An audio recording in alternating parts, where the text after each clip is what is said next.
Você sabia que dá pra curar sem curar? Que negócio estranho, negócio doido, mas fica tranquilo que a gente vai conversar um pouquinho mais sobre isso e roda a vinheta.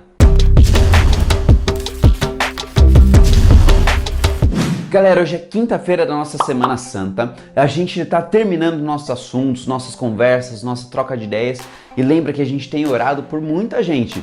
A gente orou na segunda-feira por pessoas que estavam doentes, na terça também da mesma forma, mas orando agora pedindo a convicção correta, e a gente orou ontem para Deus também perdoar os nossos pecados e tirar o nosso senso de culpa.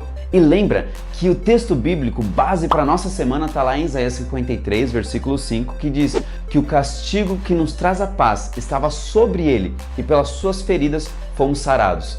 Jesus, ele morreu no nosso lugar, isso é importante da gente entender. Claro, ele morreu de uma forma que não é muito comum hoje em dia, pelo menos não para a nossa sociedade hoje. Ele morreu de cruz, ou melhor, ele morreu na cruz. A causa foi que por conta dos nossos pecados, desde Adão e Eva até a última pessoa que viver aqui, ele foi pressionado por todos os nossos pecados e isso foi uma dor terrível. Isso faz a gente entender que a cruz era muito ruim. Não era só ruim por conta da estrutura física, mas também por aquilo que significava para ele. Como assim?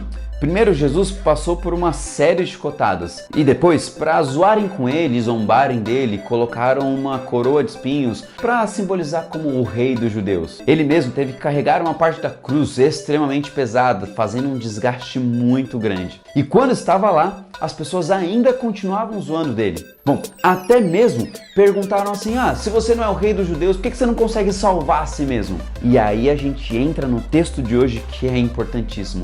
Lucas, no capítulo 23, versículo 39 diante, conta pra gente um pouquinho desse momento.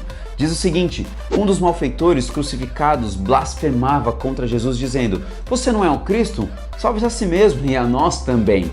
Porém, o outro malfeitor, ou seja, aquele outro ladrão que estava lá, o repreendeu dizendo, você nem ao menos teme a Deus estando sob igual sentença? Ou seja, recebendo o mesmo castigo? O texto continua dizendo, a nossa punição é justa porque estamos recebendo o castigo que os nossos atos merecem, mas ele não fez mal algum.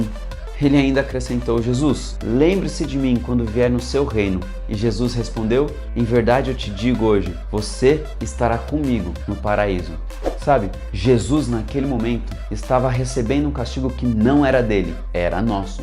O castigo que nos traz a paz estava sobre ele. E pelas suas feridas nós fomos sarados. Se hoje a gente tem a possibilidade da vida eterna é pelo simples fato de que Jesus morreu em nosso lugar. E ali haviam duas pessoas. E essas duas pessoas representam toda a humanidade. Um que estando ao lado do próprio Deus, continuou zombando dele e continuou não aceitando essa salvação. Infelizmente, na história da humanidade vão haver pessoas que não vão querer. Mas aí entra a gente. Nós temos os nossos erros, temos as nossas falhas, temos os nossos vacilos, mas mesmo assim reconhecemos que Jesus pode nos salvar. Dá para curar sem curar. Naquele momento, aquele homem estava na cruz. Ele continuou na cruz e ele morreu na cruz.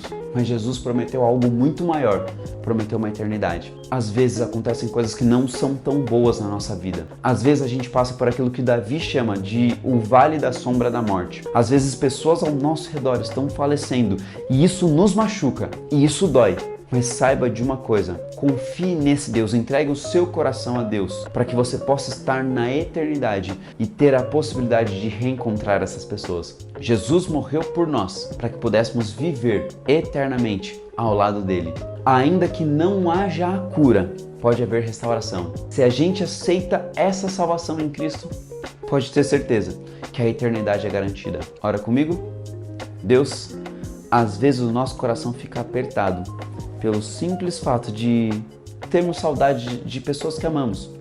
Essa saudade é terrível, mas a gente tem a esperança de que através do sacrifício de Jesus e através da volta dele, poderemos morar eternamente ao lado dessas pessoas e principalmente ao seu lado. Por isso, estamos ansiosos para isso, por essa eternidade. Oramos agora entregando o nosso coração ao Senhor, ao Cristo, em nome de Jesus. Amém. Galera, pode ter certeza de uma coisa, a eternidade é reservada não para aqueles que vivem até o tempo do fim ou até Jesus voltar, mas aqueles que têm um coração restaurado. Você pode estar vivo ou não, mas Jesus quer levar você para essa eternidade. Que Deus abençoe muito.